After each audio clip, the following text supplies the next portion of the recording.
What's up, J Fusion fans? This is Philip, and welcome back to another video.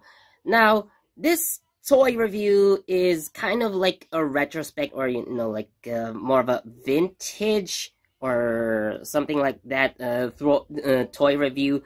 So I have mentioned this toy in my more recent reviews, especially the Zenkaiger Change Heroes series. So this is the Ninnin Action Series 01 Akaninger. Yes, this is a Ninnin action figure. So, to prove it to you guys, this is the packaging. Yes, that is Ninnin Action Series 01 Akaninger. And to show you guys more proof, this is the back of the packaging. Yup, you're not mistaken. This is a Super Sentai toy, and as you can see, there is a severe lack of female Rangers sold. Yes, for this set, you only get Akaninger, Aoninger, and Kininger. So, you know what? Let's talk about this toy. So before we continue on, I would like to remind everyone that this video is not intended for viewers under 13, and we are not sponsored, okay? So please be advised. So anyway, so I already took out the action figure, as you may have noticed. So I took it out of the packaging. So yeah, I got this toy back in 2015 as Ninnin came out, and I thought, okay, this is an action figure for Ninnin. And at first glance, I thought, are they making Power Rangers toys now? I mean, seriously, look at this. When I think of Super Sentai toys, or action figures in particular, sure, they may not be like the best in terms of proportion, but they're definitely not as roided as this. This kind of body type, I would actually equate to any Power Rangers toy that even came out in the 90s, actually. So yeah, I know the Power Rangers toy line actually did this, and that one I would understand. It's Power Rangers. It's their style to actually make their heroes more muscular. Even the girls, even the female Rangers get a bit muscular. And I don't know, is it Western aesthetic? But when I think of Super Sentai toys, even though they're not perfect, they're quite realistic, in my opinion. So, for comparison, I am going to put this side by side with Dew Soul Red. You know what? I'm going to take off this armor just to show you guys, okay? Because this is a detachable armor. So, anyway, so I'm gonna remove the shoulder pads as well, because why not? There you go. Makes it easier a bit. You know what? Yeah, I'm leaving this unedited, so you guys can see. Okay, never mind that. So, sure, I mean, if you look at the torso, probably a bit muscular, but still, very realistic. Even the most muscular actors, or even stunt actors in Super Sentai, when they get into the suits, you really don't see a lot of muscle. I mean, even in the arms, sure, you have a bit of definition, but again, it's a realistic proportion. What is this? What is this? Again, this isn't something that I would expect Super Sentai to do, but, well, that's what they decided to do anyways.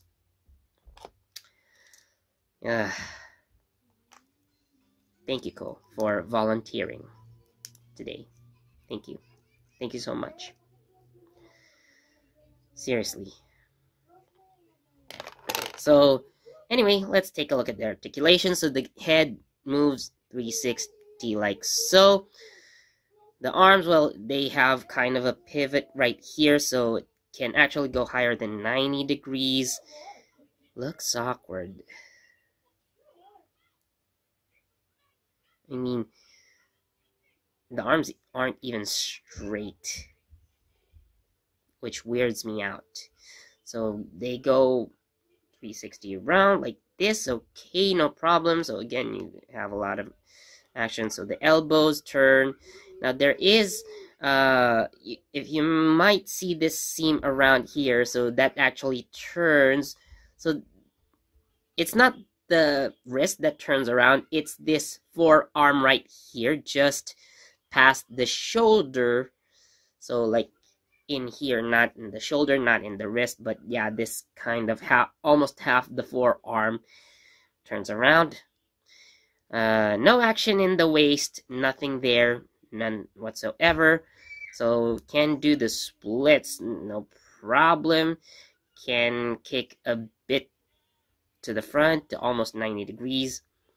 Bend at the knee, and here around this black band right here, so you can actually turn the leg around. Of course, the same thing for the other. And zero articulation for the legs. You can see it's a solid white piece. And well, I managed to maintain like white plastic tends to yellow out over time, but I managed to keep this white because I rarely even touch this. Yeah. So anyways, for the accessories, so we have 3 weapons included. So we have the Ninja Ichibanto. So they're all in black, soft plastic, like vinyl. So this is the other side, right there. So everything is sculpted, even though you can't see it clearly. So I try to have the light show it to us. There's nothing right here anyway. It comes with the Gamma Gamma Ju, so also in the same colored black plastic. And we have the Karakuri. Yeah, so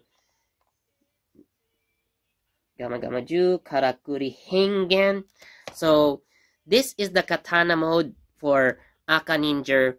Now, it also comes in the different modes, like the Tsume mode and the Yumi mode. So Tsume mode is the claw mode, and Yumi mode is the bow mode. So this is the Katana mode, and this is exclusive to Akaninger.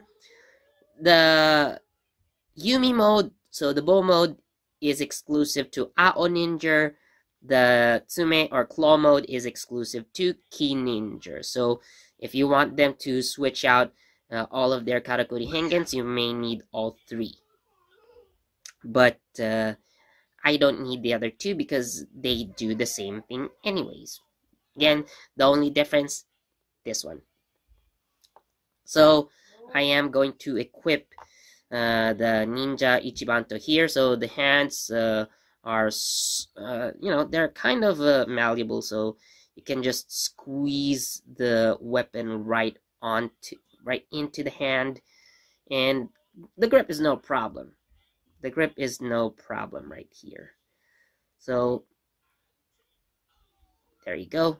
Once it's in, it's not gonna come off easily. You can, of course, pull this out very easily because the hands are malleable. So, okay.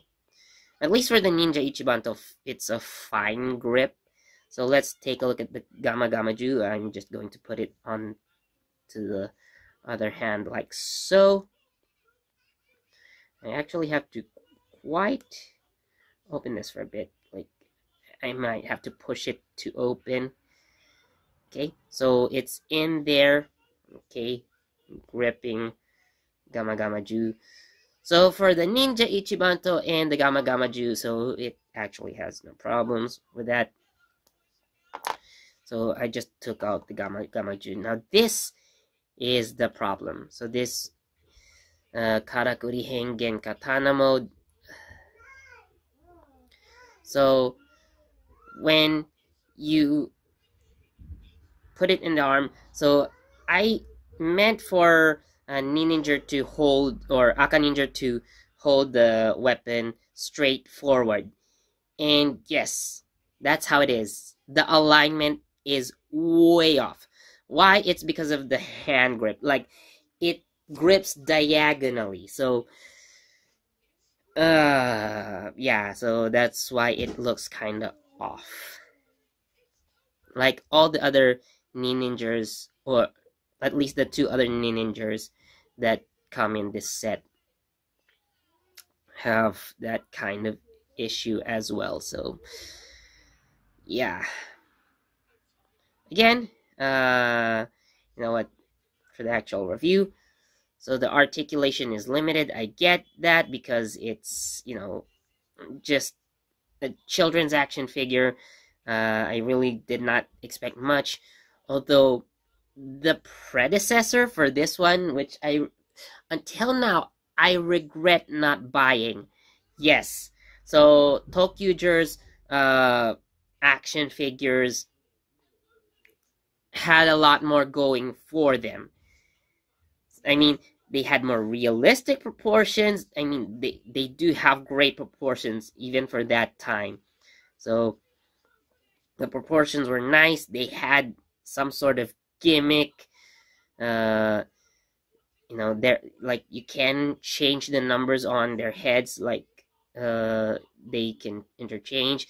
They have all the weapons and accessories. Even like, if I bought, for example, Tokyo Ichigo, like, he would come with all the other Tokyuger's weapons as well. So not only does he come with the rail slasher, he also comes with the other signature weapons, of course the common weapons as well.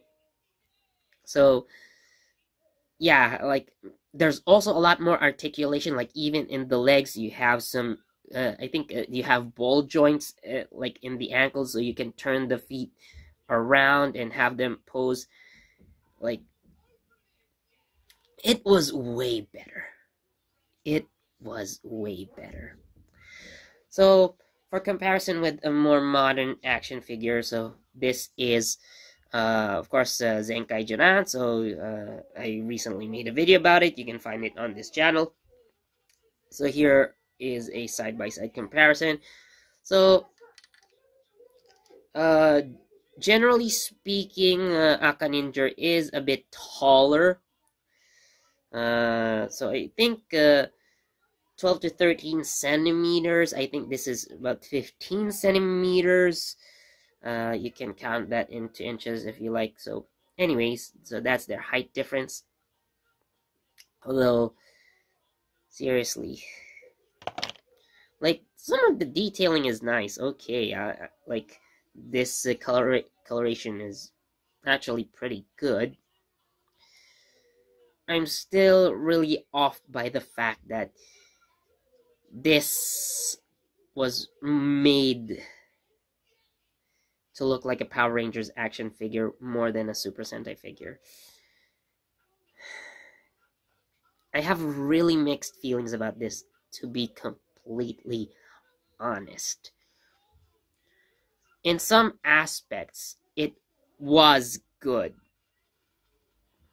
In others, I'm just really, really conflicted.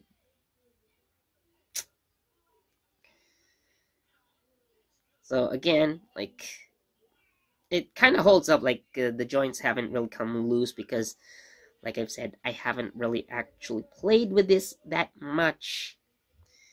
Like, I believe this figure hasn't been out of the box since, like, at the very least sometime around 2016, and from then on I never touched this again.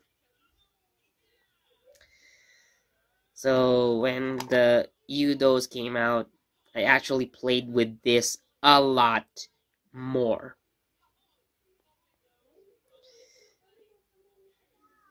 So yeah, you know, I was thinking that this is probably the worst purchase that I ever did.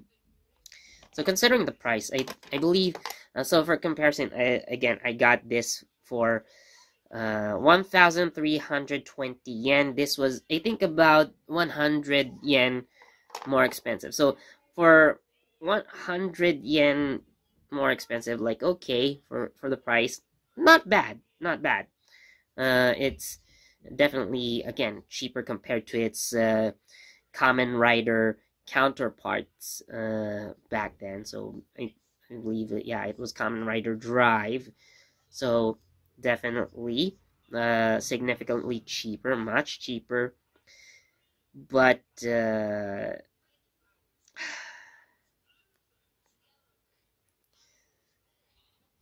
even as I look at this right now, it still doesn't feel like a Super Sentai toy to me. Like, this screams Power Rangers.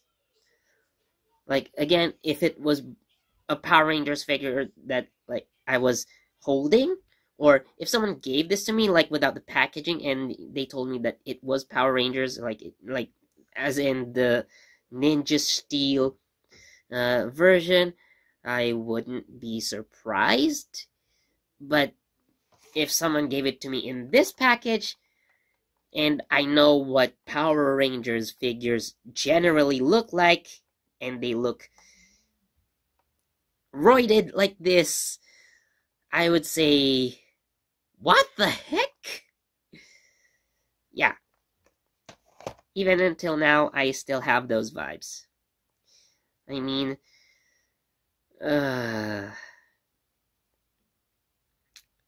not much of posability because of the stiff torso there, but let's say I can do some stuff with this, and yeah, I mean, for kids back then, probably they wouldn't mind. I guess because I bought this as an adult, I have a lot more criticisms, and I think, the parents who bought this, like, especially those who are already parents who grew up watching Super Sentai, and of course the action figures that they had back then were very, very different. They would be probably thinking the same way as I did. So again, like, the articulation, I would say decent. The accessories work fine, except the Karakuri Hingen, which the alignment is really, really off. No thanks to the grip right there that actually tilts the weapon forward. So the alignment looks really weird, especially when you see it being gripped this way. So I guess, well, again, there are some good things I think I could say about this. Like, sure, again, if this was Power Rangers, I think it would have been fine. So I guess overall, I'm going to give it a 2.5 out of 5. Like, I wouldn't say it's really bad, like, don't buy this kind of thing, but so far, of all the Super Sentai toys that I reviewed, this has been the lowest I've rated anything so far. Or at least in this channel. Like, before, when we started YouTube, I think I reviewed this thing. I don't know if I gave it a rating, or if I did, I don't know what kind of rating I gave this back then. But looking back and seeing, these made me rethink the kind of toy that this is. So what am I going to do with this next? Back in the box you go. So I'll see you in another 10 years or so, probably. I mean, you would still look pristine, I guess. So, anyways, I hope you guys somewhat enjoyed this review. So, if you did, please do leave a like, comment. What do you guys think about this? Tell me in the comments. So, again, like this video, comment, subscribe, share this video, click that notification bell so you get the latest from JE Fusion. This has been Philip, and I'll see you in the next video. Goodbye. I'm talking to this. Goodbye. So, see you guys.